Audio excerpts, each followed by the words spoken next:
साई मंदिर परिसरामध्ये चोरी करणारी आंध्र प्रदेशमधली एक टोळी गजाआड करण्यात आली आहे। आरोपींकडून महागड्या कंपनीचे मोबाईल आणि रोख रक्कम जप्त करण्यात आली आहे। वारंवार वेषांतर करून ते साई मंदिर परिसरामध्ये चोरी करायचे। या टोळीला अखेर गजाआड करण्यात यश आलेलं आहे। मंदिर परिसरामध्ये ही टोळी सतत वावरत होती। 2 महिला, 1 पुरुष आणि एका बालकाचा याच्यामध्ये समावेश आहे। पोलिसांनी सगळ्यांना ताब्यात घेतलेलं आहे।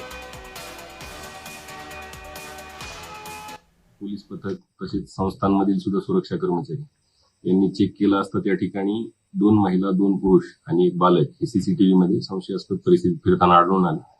त्यामध्ये त्यांना ताब्यात घेतले असता 1 पुरुष पळून गेला, 1 पुरुष, 2 महिला आणि 1 बालक यांना ताब्यात घेण्यात आले।